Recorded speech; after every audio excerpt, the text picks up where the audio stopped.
Huh?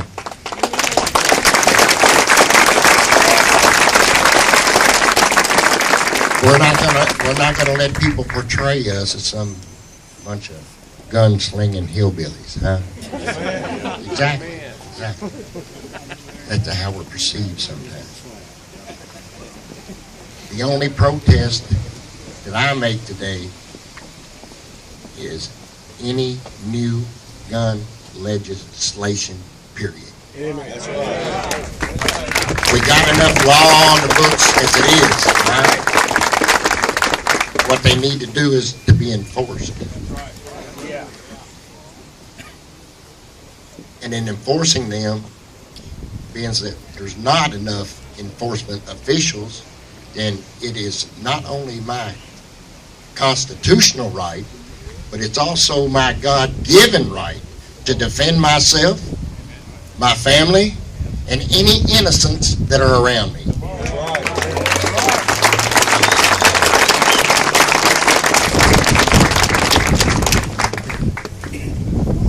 Everybody know where all the facilities are, all that kind of stuff up on the hill. Thought I'd mention that.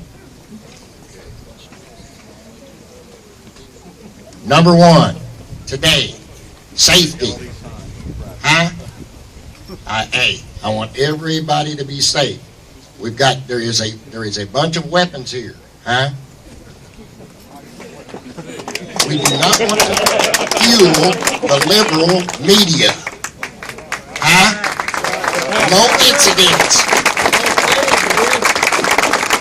Because we're not that tight. We're not that tight. That's right.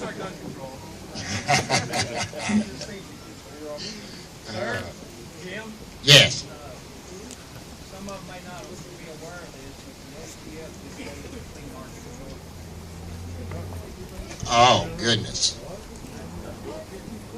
Well, see, that's why we're here today. Huh? That's why we're here today. Somebody tell me just, hey, what amendment are we defending today? Wrong. Who said all of them? Because without the second one, baby, we would have no defense against the attack that we're under now. Huh? Because if they take the second, they'll take them all.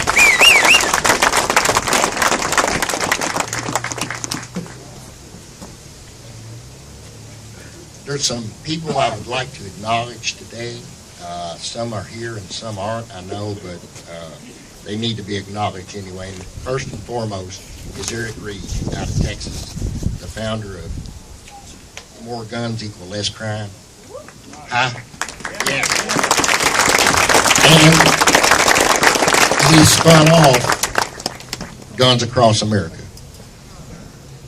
This is a grassroots initiative.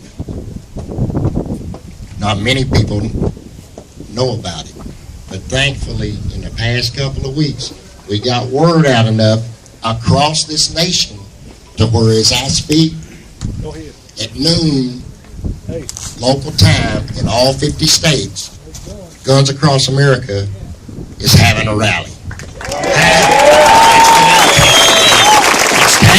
It's time to stand up for our rights. It's time to make a stand.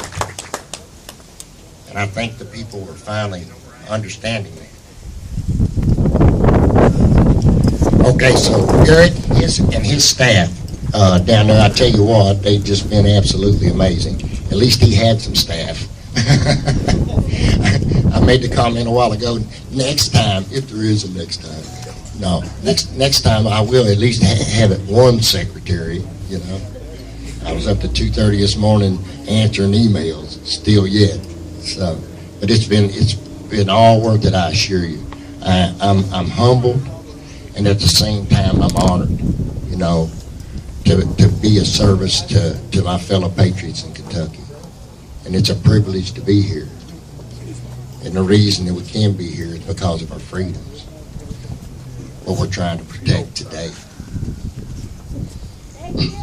Michael Comiskey, which was my page manager, he's, I tell you what, when he'd catch a post or he'd catch a comment and I wouldn't, boy, he was right on it, you know, and he helped me out tremendously, and so I appreciate him.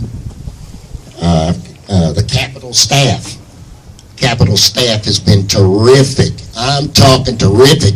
Give him a hand. Give him a hand. I'm telling you.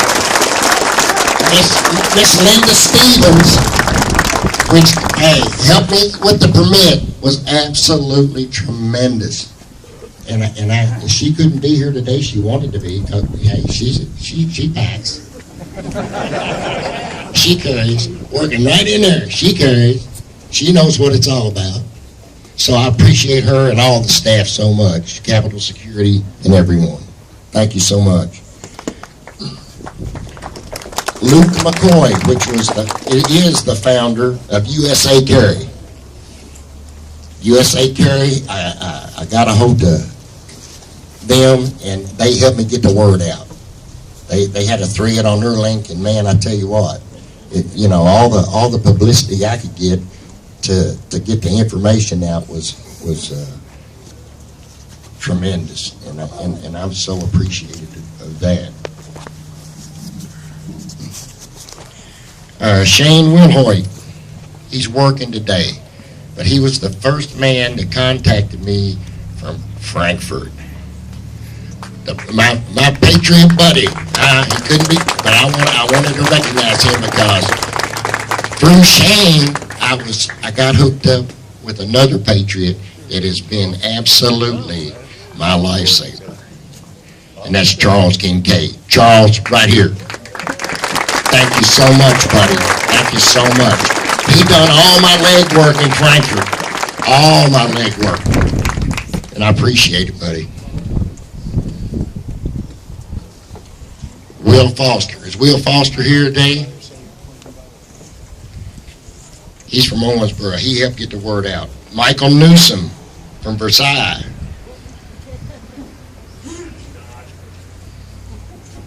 Jeannie Wilhite, Bowling Green. Sandy Knox from Hallsville. Sandy here. And Josh Bumba from Northern Kentucky. It's given me fits ever since the beginning. But he's worked hard. And Michael Wilcox from Western Kentucky. He's helped me tremendously. And also Senator Rand Paul in his state. Yes. That's the kind of leaders we need in Frankfort and in Washington, D.C.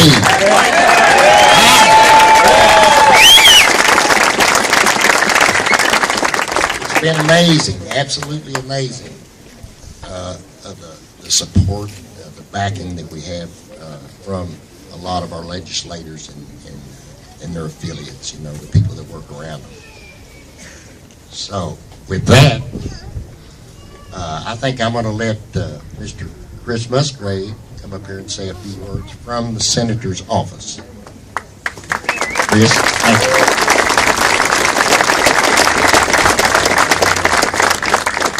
The Senator sends his apologies. He couldn't make it today, as you all know. And amazingly, look at the crowd we have. This was a short notice thing. This was a spontaneous thing.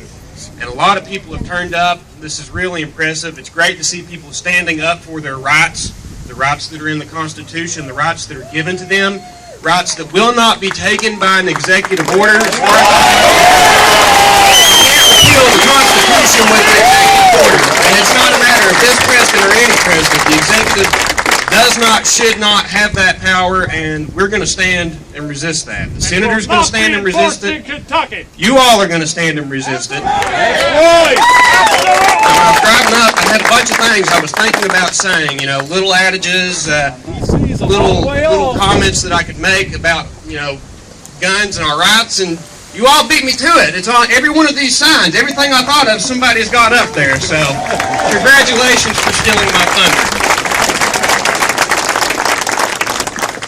Very thankful to be here today. Very thankful to see all of you today. This just shows that in the United States, we respect the rule of law. And everybody here is respecting the law. Everybody here is respecting the rights that are given to them, the rights to defend themselves, whether it be from criminals who want to harm you or your family, or even worse, our own government who wants to take away our right to defend our family. And that's the thing that really disturbs me. There was a sign I saw out here a little while ago that said dictators know about gun control or have mastered gun control, and that's a fact. If you look at the previous century, almost every single genocide, hundreds of thousands, millions of people, was preceded by gun control. In Nazi Germany, they took away the Jews' guns to be able to defend themselves, and what happened? They were rounded up and exterminated. Same thing happened under Stalin in Russia. When people could no longer defend themselves, governments have the ability to become tyrannical and abuse their citizens.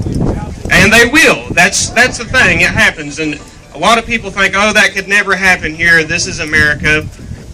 It's happened.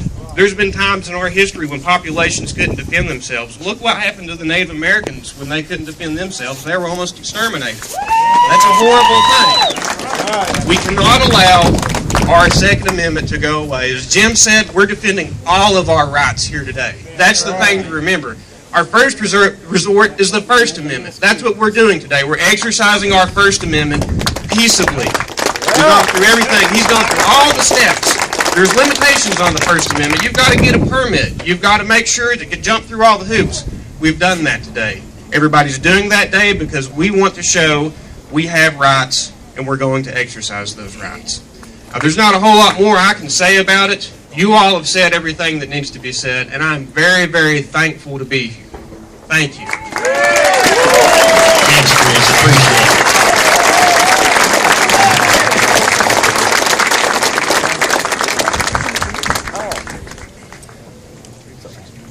I want to talk a little bit now about the liberal view of gun control. All of a sudden, everybody gets sick. Or do I have to say anything? First of all, you know, I hear all these people talking about, well, that Second Amendment is kind of up to interpretation. It's not. Or it's only for a militia. You know, it's only for certain people. And then we got, why do you need all those guns? Why do you need all those guns? You don't need that many guns to hunt. You know, what's going on? But you know, the Second Amendment wasn't all about hunting. Huh? It wasn't all about hunting. You know, our forefathers, you know, when the Constitution was written, you know, there wasn't no target practice going on. Huh? Lead was a high-priced commodity. Huh? They wasn't out there just slinging lead. Well, you know, and hunt. They hunted every day for a living. That's how they put meat on the table. Huh? But the Second Amendment's not talking about that. Right. It's talking about us protecting ourselves from a tyrannical government. Period.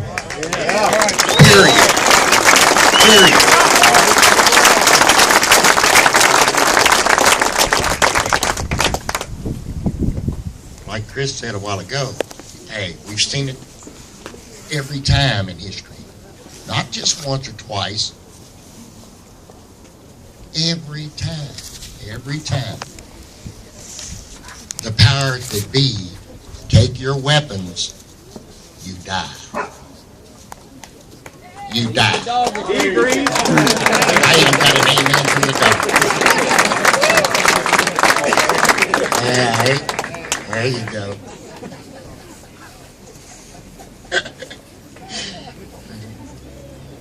Jim, there's a whole lot of us in here today that are veterans that have taken that oath to defend and support 14th of the Constitution of the United States against all enemies, foreign and domestic. Yeah, that's right. That's exactly right.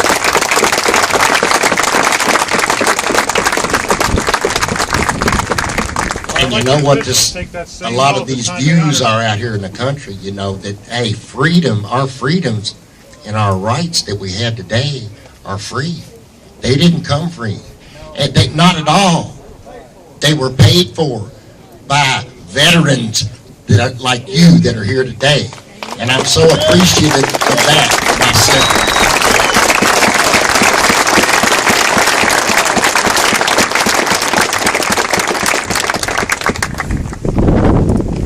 Give a hand to the ladies that are packing. That's exactly right. Yeah. Ladies, get up back here. Thank you. Thank you.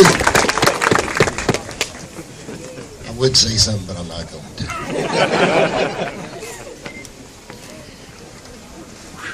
Okay, now a little bit about the, I want to touch a little bit about the present Obama administration. Chris touched on it a while ago about them trying to circumvent the Second Amendment. You know, it's time for patriots like ourselves to stand up and say enough's enough. Enough is enough. You're not going around Congress. Those executive orders, hey, you can take them and do something with them. Eat them for breakfast. I was, and here's another thing. Now, this is just me personally. I don't know how y'all feel about it, but I'm going to speak my piece while I'm here today. Dianne Feinstein. Dianne Feinstein. I hope when she wakes up in the morning that she has a big dose of this with her morning coffee. And that goes across America.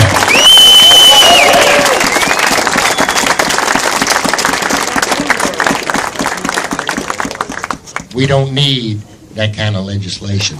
We don't need those kinds of laws.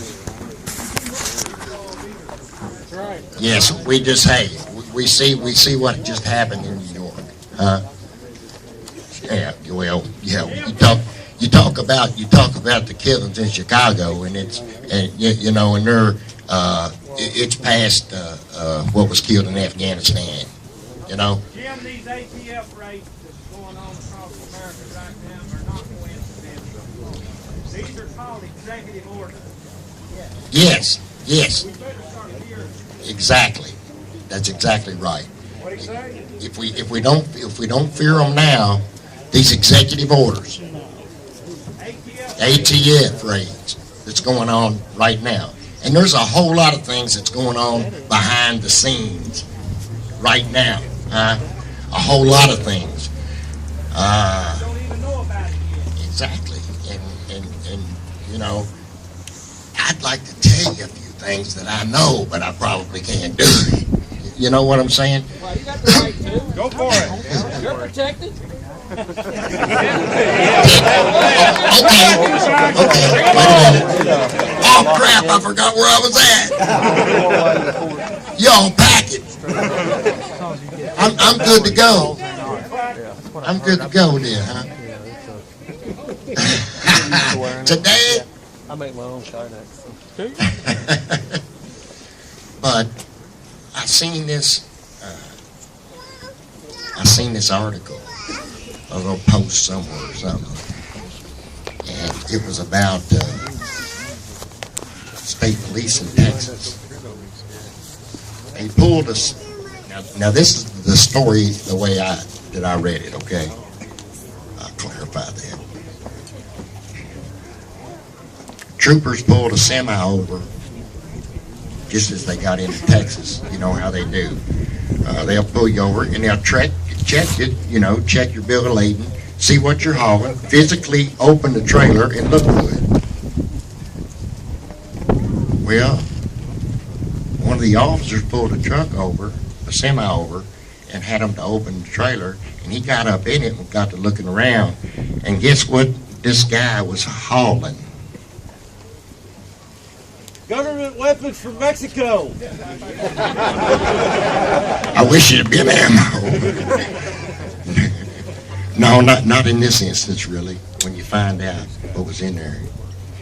It was signposts.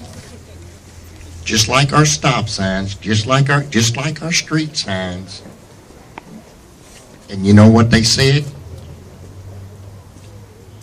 Martial law in effect. Martial law in effect. A semi-load of them. Brand new, they were going to Houston, Texas. They were going to Houston, Texas, Department of Homeland Security. Homeland Insecurity. Huh? Department of Homeland Insecurity. So do we need to be aware? You betcha, because they're coming.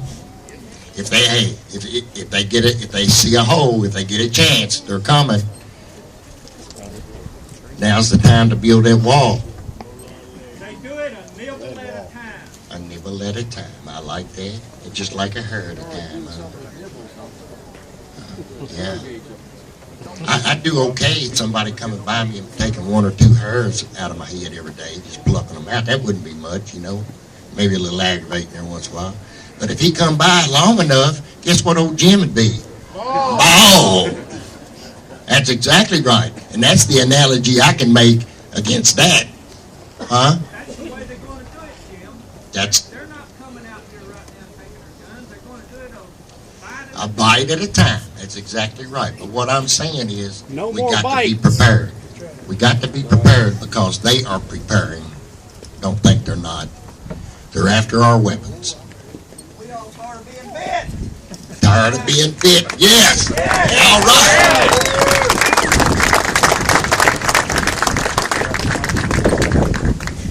Where's David Adams at? Where's David? Dave, you want to come up here and say a few words, buddy? Come on up here. Thank you. You know, the Second Amendment to the United States Constitution is very clear. The right to bear arms shall not be infringed. I wonder how many of you all are familiar with the Kentucky Bill of Rights and the Kentucky Constitution. If you haven't read it, I want to encourage you to do so. It's also very, very clear. It speaks to self-protection. It speaks to the government not being able to take our guns away. And the one area that it allows the General Assembly to act on is limiting our ability to carry weapons concealed. And that's it. Ah, very good.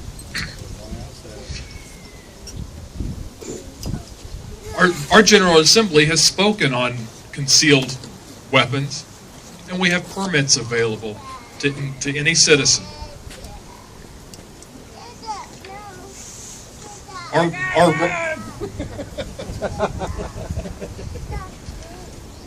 Our rights are being challenged. And make no mistake, we're in a war of ideas. It's a war that we have to win. And we can win this war by simply being diligent, by being aware, and being evangelical with our ideas, with our beliefs. I dare say that there are very, very few people here today who don't understand the purpose of the Second Amendment to the United States Constitution. We get it. We understand that it's not just about hunting. We understand that it's not just about self-protection. We understand that it's about the fight against tyranny.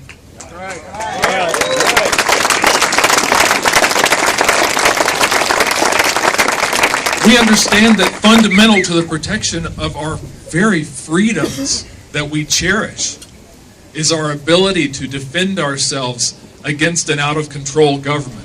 And make no mistake, our government is out of control.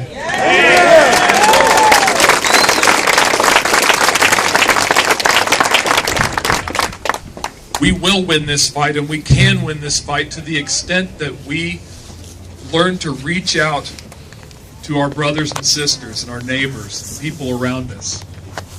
That we craft a message and we share that message that freedom is the highest ideal among people.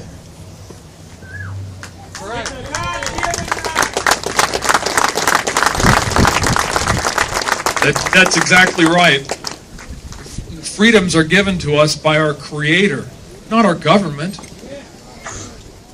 Our government, all too often, seems to think that their purpose is to take our freedoms away.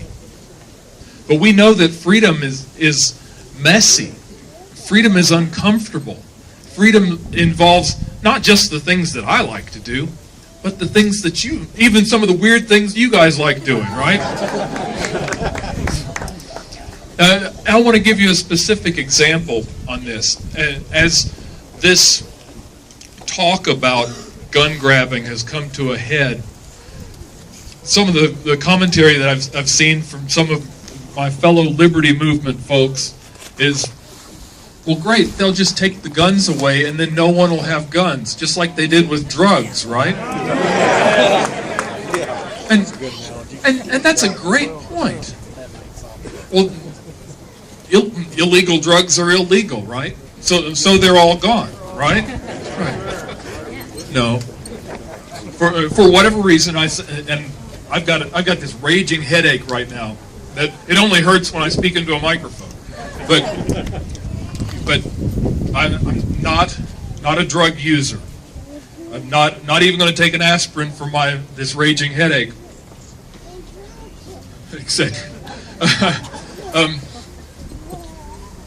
But we have to look more expansively on our understanding of rights, on the way that we cherish rights of individuals to express themselves and to live their lives.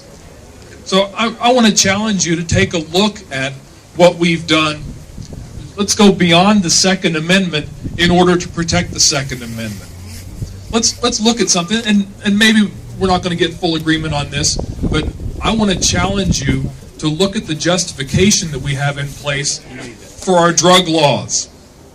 Can anybody stand up and tell me that the billions and billions of dollars that we've spent in the war on drugs have been an effective use of our resources? No. You know, we know that abusing harmful substances, putting them into our bodies, that's a terrible thing. We know that going too far with just about anything can be ruinous to one's health, to one's sanity, and to, again, the freedoms that we all cherish. But we can come here together as this is a great group, great bunch of patriots and a great bunch of Kentuckians. We have Democrats, Republicans, and independents here today. A cross-section of our Commonwealth. And this is a beautiful thing. But we have a message that we have to share beyond just our friends here. We have a message that we have to take from Pikeville to Paducah. And send an unambiguous message to Washington, D.C. that they can't have our guns, they can't have our freedoms, they can't have our rights, and they're going to hear from us.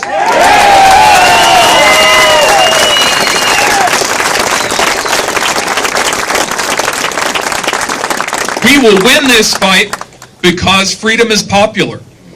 We will win this fight because freedom is what is good. Freedom makes America America. It's worth fighting for. It's worth thinking about. Remember, well before this way, way before this becomes a battle of arms.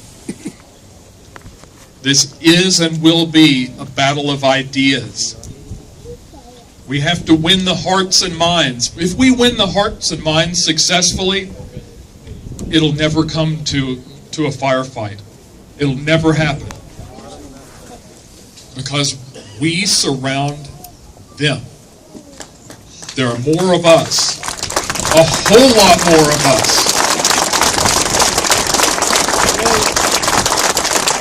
To the extent that we love freedom, we protect our freedom with force if necessary.